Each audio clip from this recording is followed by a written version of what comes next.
here in Moodle. So for the Chapter 8 section in Moodle, of course, I've already started making videos. I have the Section 1 and Section 2 videos all done. I think I even did Section 3 all the way. But what I want to show you guys is at the end of this chapter, there's some things that you're going to need. The first thing is this. So this is what we call a table of integrals. This is a very small one. There's only 22 of them. But this is the one that has everything on there that you are going to need. If you guys have a physical copy of your book, and if you look at like the back of your book, let me show you here real quick.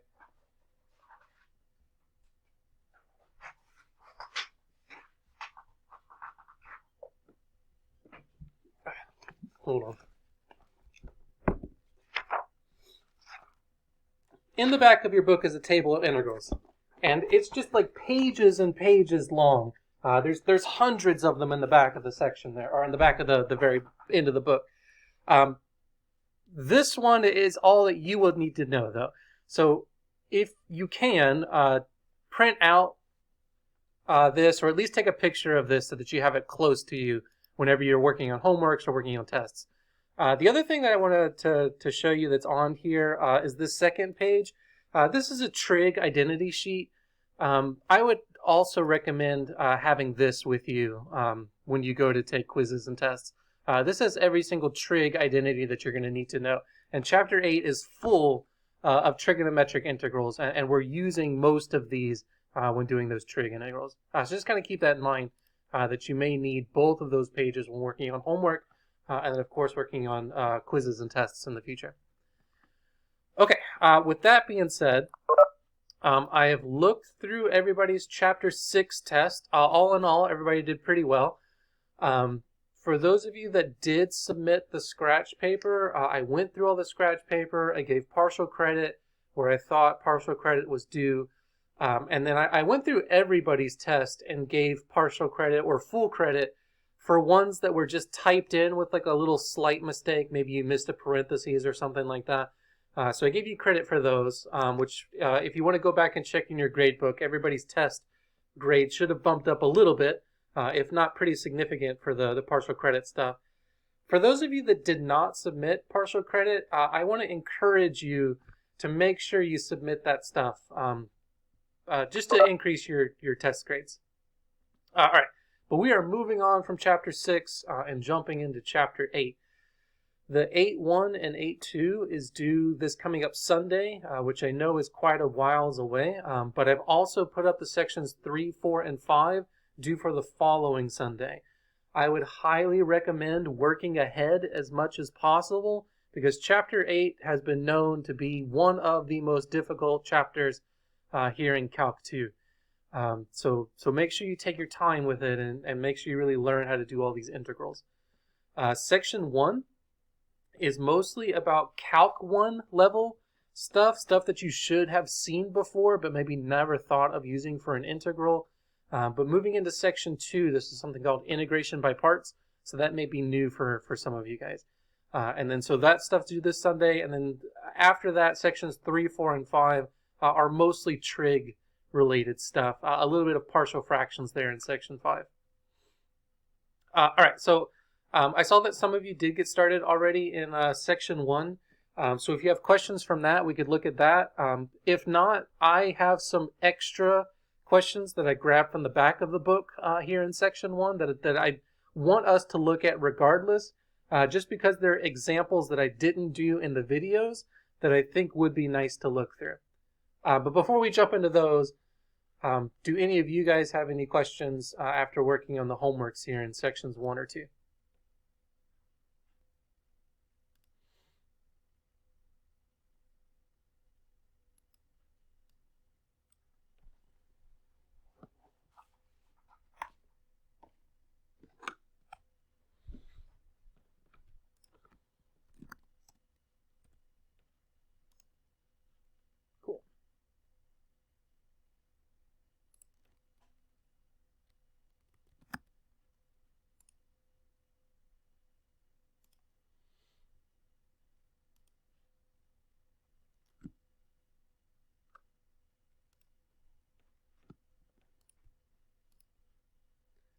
Okay, so what I want to do then, I know this is the first section after a big test, and you guys are probably a little bit tired from that.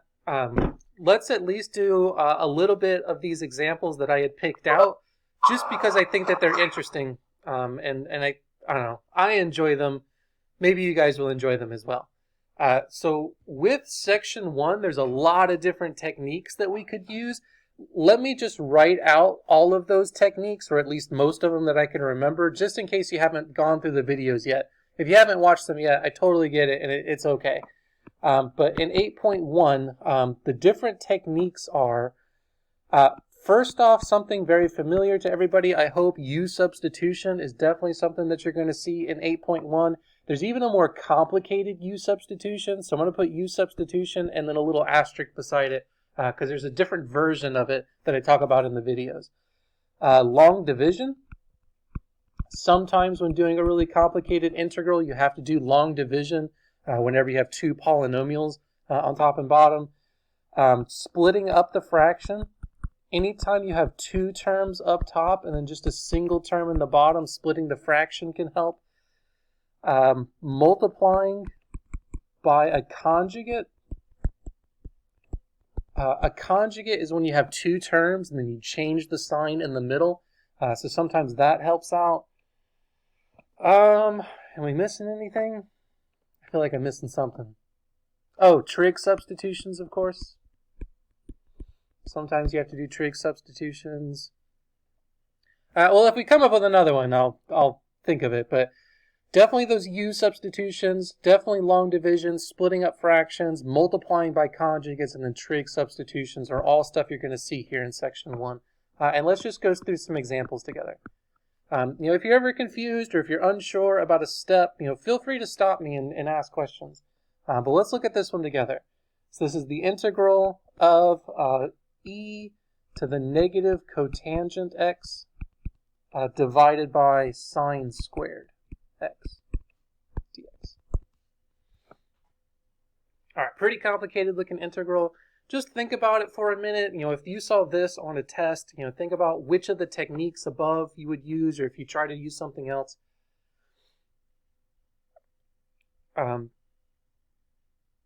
So for this one, we're going to be using kind of a combination of some of that stuff up top. We're going to be using some of the trig substitutions and a U substitution. Right now in this numerator here, we have this e to the negative cotangent x, which is kind of prime for a U substitution, letting U be that negative cotangent. The problem, though, is that if I try to let U be negative cotangent, does anybody know what the derivative of cotangent is off the top of their head? This is usually where I'd have to Google something. Is it secant x? Secant x? Close. You got it confused with cosecant. So that's the derivative of cosecant. Cotangent is a little bit different.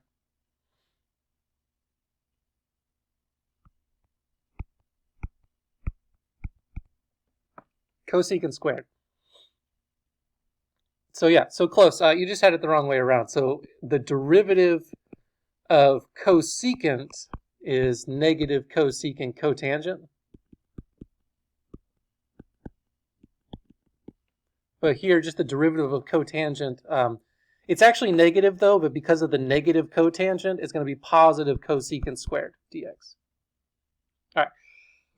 Now, of course, we don't have cosecant squared written down over here, but what we do have is we have a sine squared in the denominator. We can move that sine squared up to the numerator using the reciprocal property, and sine squared is going to change into its reciprocal, cosecant squared. Now I have my U substitution pretty much intact.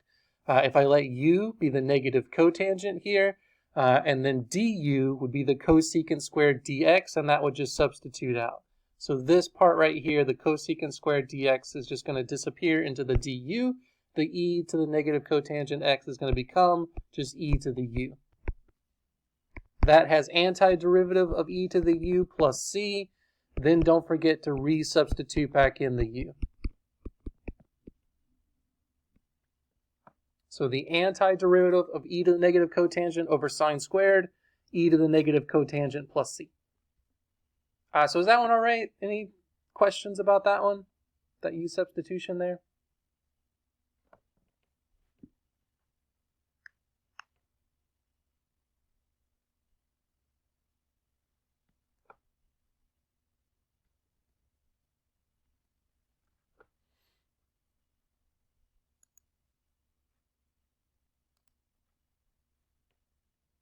Okay, gonna go with no questions. Moving on.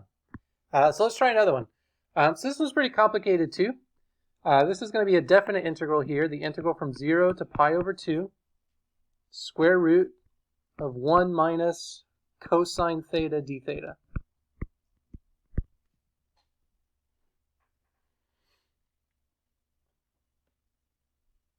Okay, so this one's, again, pretty complicated and maybe not something that you would see right away.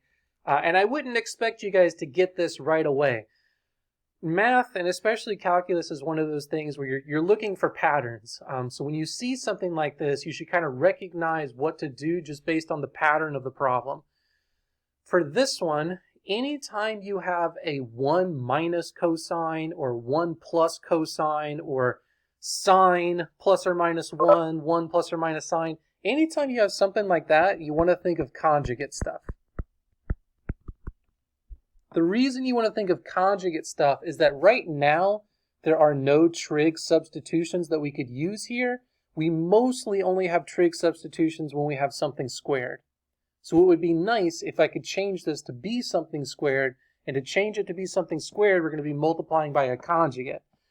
The problem, though, is that the conjugate is kind of weird for a question like this. So I'm just going to go over to scratch paper here. And let's take what we have, the square root 1 minus cosine theta, and I'm going to multiply that top and bottom by its conjugate. But not just its conjugate, the conjugate inside the square root. So I'm going to multiply top and bottom here by 1 plus cosine theta, all in the square root. This we've seen a little bit already when we were doing arc length stuff and surface area stuff. When you're multiplying two square roots together, you just multiply the insides together. So for this numerator here, when I multiply the square roots, I'm going to FOIL the 1 minus cosine with the 1 plus cosine. That FOILs to be 1 minus cosine squared. My denominator, though, I can't really do anything with. I'm just going to have to leave that as the square root of 1 plus cosine. But now what I can do is that 1 minus cosine squared should be something that you recognize. I hope that it hasn't been too long since you've taken a trigonometry course. But 1 minus cosine squared, we could use the Pythagorean theorem and change that into sine squared.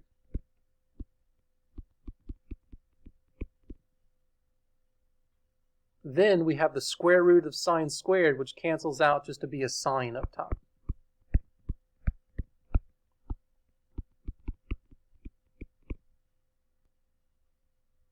Okay. Remember, right, all of this was supposed to be replacing the square root 1 minus cosine. So just rewriting our problem, we have the integral from 0 to pi over 2 square root 1 minus cosine theta d theta. And from our scratch paper work here, this is the same thing as the integral 0 pi over 2 sine theta divided by the square root of 1 plus cosine theta.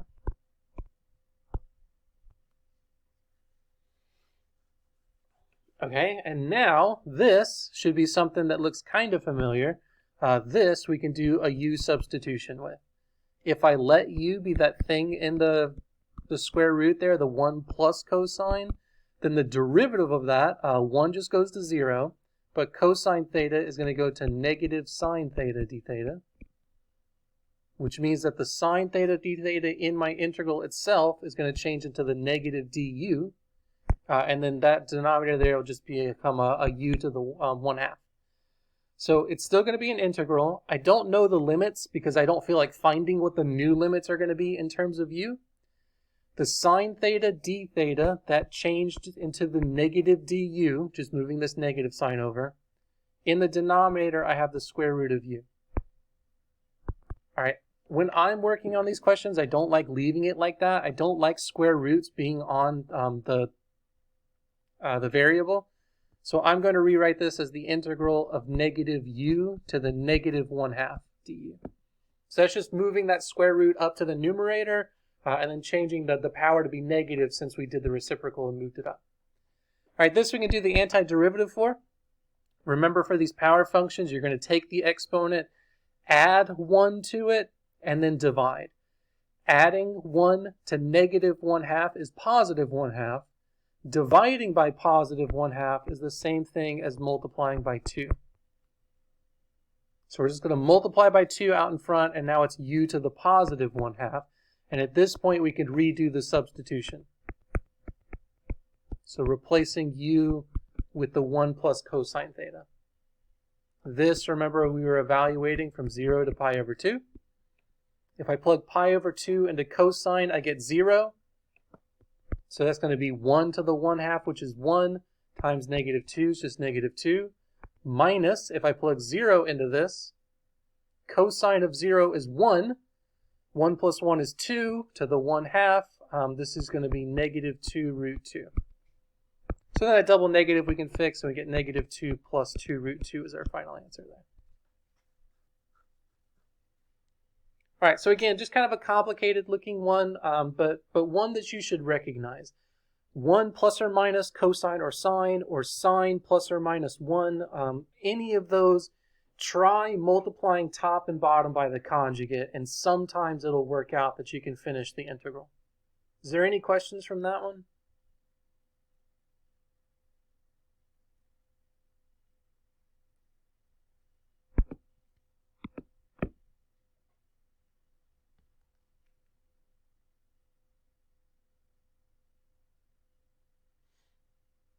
Okay, so I had 1 or 2 more here that I want to look at. Just another example, kind of a weird one. This is the integral of e to the x plus e to the x dx, like that. So that x plus e to the x is in the exponent of the other e.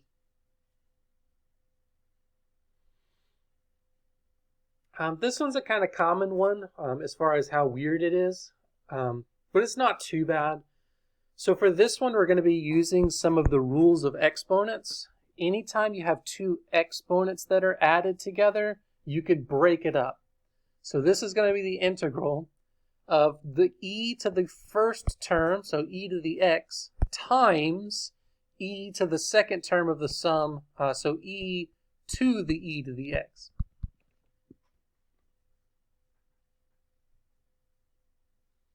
Now what we can do, just to be kind of clever, is we can do a u substitution.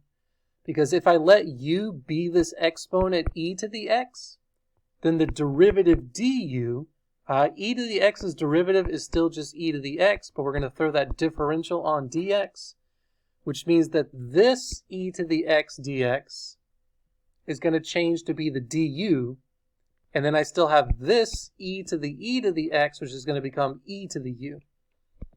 So that means that my substitution is now just the integral of just e to the u du, which has antiderivative of e to the u, but then plug back in this substitution there.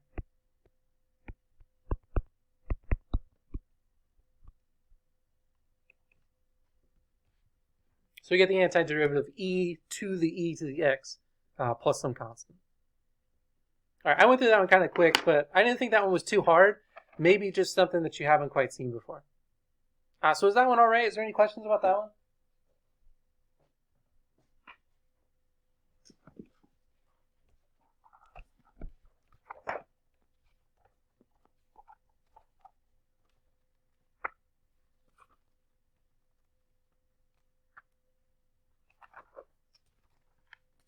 Okay, and then I had some other ones here just in the back of section 1.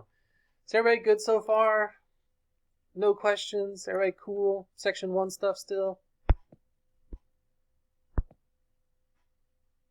Is everybody still alive? Did I bore anybody to death yet?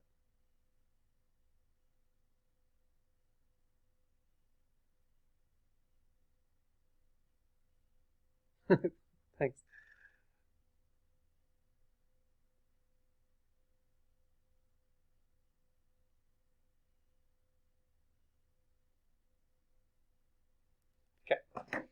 Okay, so there was a couple others that I had picked out here. Let's look at this one.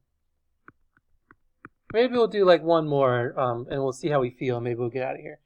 So this is going to be the integral of x squared over x squared plus 1 dx. Okay, so x squared over x squared plus 1, this looks like it could be a u substitution, and you might be able to get away with a crazy looking u substitution here, but I wouldn't bother doing that. Anytime you have a polynomial rational function like this, a polynomial in the numerator, polynomial in the denominator, where the roots, the powers of those polynomials are either the same or the numerator is bigger, that's when you'd want to try long division. So that's what we're going to do for this question, long division. Now, I'm sure it's been a while since some of you have done long division, so here we go. It's going to be that denominator there, the x squared plus 1, divided into the numerator. Now, the numerator has an x squared term. It does not have an x term, so we're going to add in a ghost term 0x. It also does not have a constant, so we're going to add in a ghost term for the constant there, 0 as well. Make sure when you do long division, you add in these ghost terms for any of the missing power functions. Then you want to ask yourself what you need to multiply by the first term here to get to the first term here. To get from x squared to x squared, you're just multiplying by 1. Then take that 1 and multiply it by the x squared plus 1, which is just x squared plus 1. And then you are subtracting this away. So x squared minus x squared is just 0. This 0 comes down, which is just 0. But then we have 0 minus 1, which is going to be a negative 1. And that's going to be our remainder. So what that tells me is that the integral of x squared over x squared plus 1 dx is the same thing as the integral of the quotient 1 plus the remainder negative 1 over the x squared plus 1.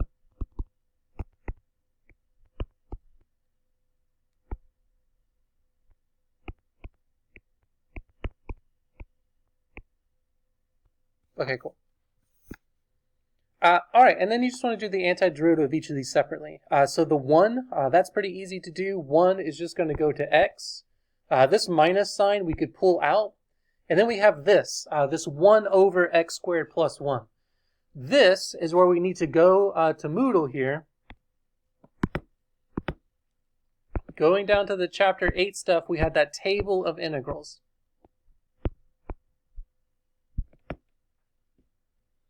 All right, so what you want to do is you want to find the table of integral that kind of matches the antiderivative that you're looking for here. So for us, it's looking like number 19.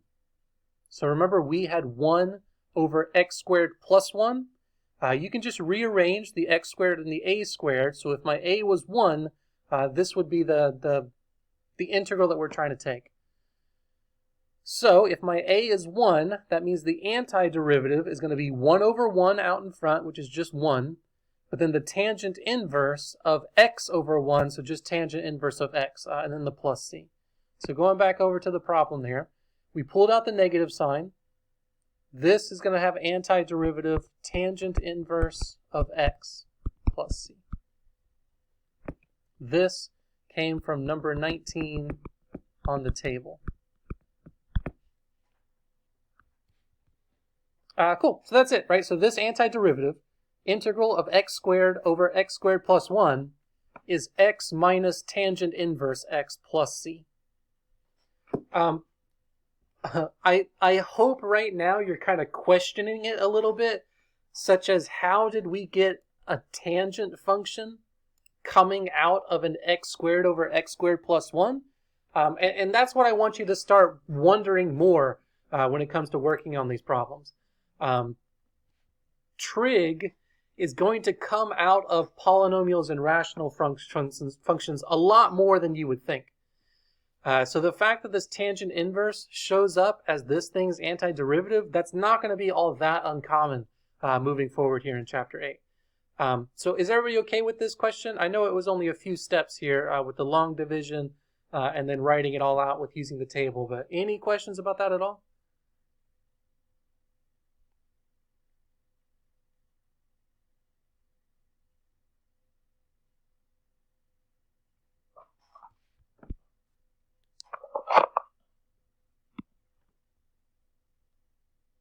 Okay, I'm going to assume that everybody is good and there's no questions. I have one more example. I know I said that might be the last one, but I saw another one here that I definitely want to do. So let's just look at this, and then I promise we'll more than likely get out of here after this next one. So this is the integral from 1 to 2, 8 divided by x squared minus 2x plus 2. The reason I picked this one is because I realized that I had missed one of the techniques up above. So another technique that you may have to do with these 8.1 questions is completing the square. So that's what you're going to have to do for this question.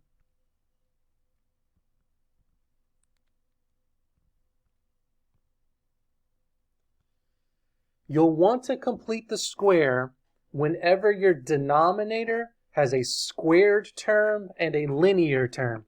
It doesn't matter that it has this constant here. If it didn't have the constant, you would still do the same thing. So complete the square.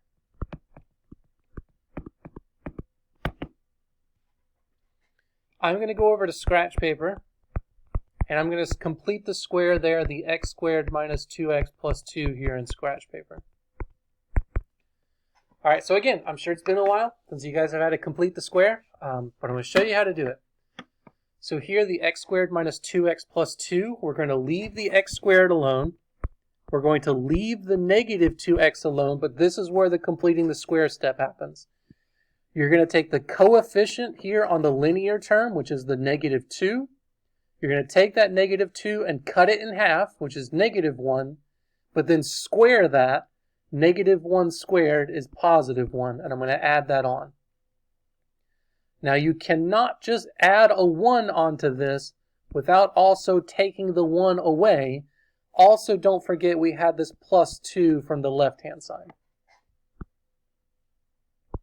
The reason we do that is now these first 3 terms is a perfect square. X squared minus 2x plus 1 will factor into x minus 1 all squared. And then here we have a negative 1 and a plus 2, which adds together to be plus 1. So if I substitute this back into my integral, still the integral 1 to 2, I still have this 8 up top, but now my denominator is going to be this x minus 1 all squared plus 1. All right, I know it still doesn't look like this is something that is possible, but this is going to be that same number 19 from the table. It's just we're going to have to change it up a little bit. So because it doesn't look exactly like that one yet, we're actually going to have to do a u substitution to get it there. If I let u be that x minus 1, then du is just dx, which means that my integral here is going to be the integral, still has an 8 up top, but my denominator is now just u squared plus 1, and then my dx has changed into a du. This now mimics this number 19 from the table. It's just that instead of an a, I have a 1 again. Instead of an x, I have a u. Other than that, we're just going to use the antiderivative here. So it's still going to have a 1 out in front, but then it's going to be tangent inverse of u over 1, or just tangent inverse of u. So this thing has an antiderivative of pulling the 8 out, tangent inverse of u plus c. But don't forget that we're going to resubstitute back in the u.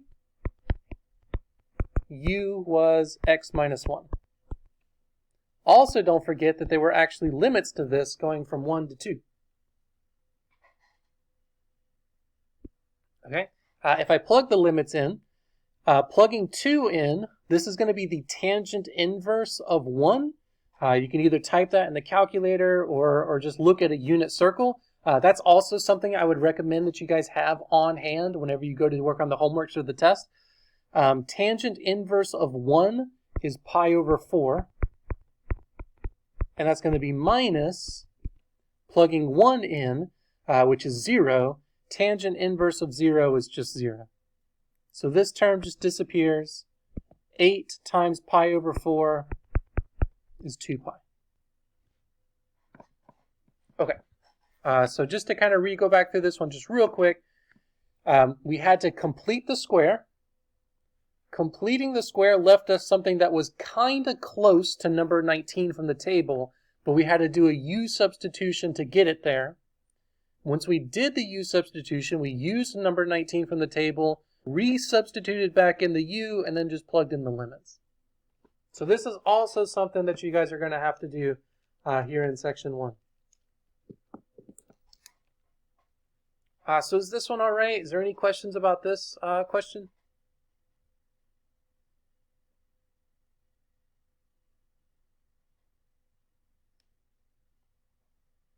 Any questions at all about anything?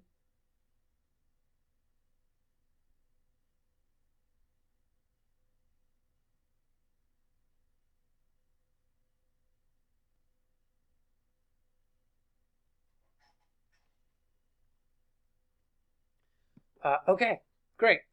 Go back and look over your Chapter 6 test just to see how the grades have changed. And then start watching the 8.1 and 8.2 videos now. Ideally, you'll have 8.1 and 8.2 done as soon as possible so that you can move on to the more difficult sections 3, 4, and 5. Those are going to take quite a bit of time. So I want you to get to those as soon as you can. After that, so let me just pull up the homework here. After next week, we are really only going to have like one more section here, section 8. Section 7's practically nothing. So that means that the chapter 8 test is coming up the week after next week. So I'm kind of looking at that following Sunday, the 28th. I know that's the week right before July 4th. So if you guys have any plans going on that weekend, just email me and let me know. And we can kind of talk through it and set it all up. But let me know beforehand so we can do it. I just missed that question, sorry. Are the section 8.2 videos on Moodle? Yes, I made those and put those up this morning. So the section 2 videos should be up and ready to go. Let me just double check that I did put them up here. Yeah, so 8.2, it's in 3 parts. And I also did the 8.3 videos, if you want to work ahead too. So yes, they're all up there. Okay, anything else? Any other questions here before I let you guys go? Don't forget that we're having another one of these Thursday at 1 p.m.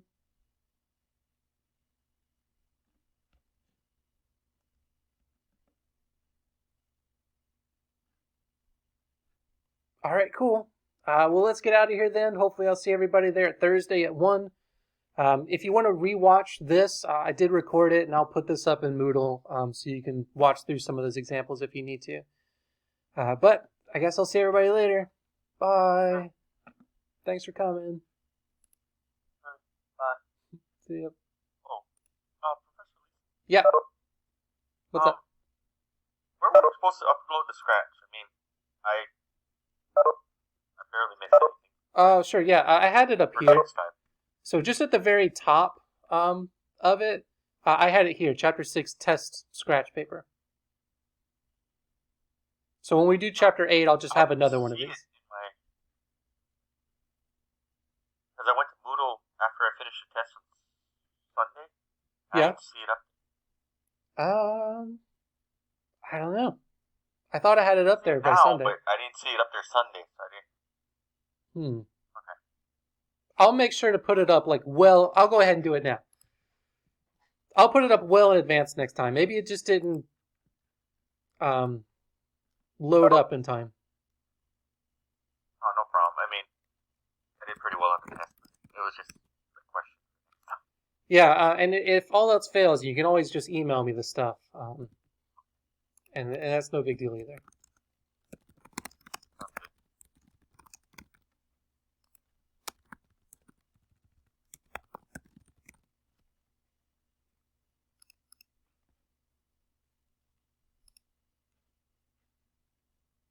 All right, cool. Yeah, that should be up for next time, the Chapter 8 test scratch paper. Sounds good. I'll make sure to look into that. Okay. I didn't see it Sunday when I did it. Yeah, sorry about that. I don't know why it wasn't up there. Unless I just had maybe the date set wrong for when it should show up. I don't know. I'll have to go and look. And I could give you what I had, but I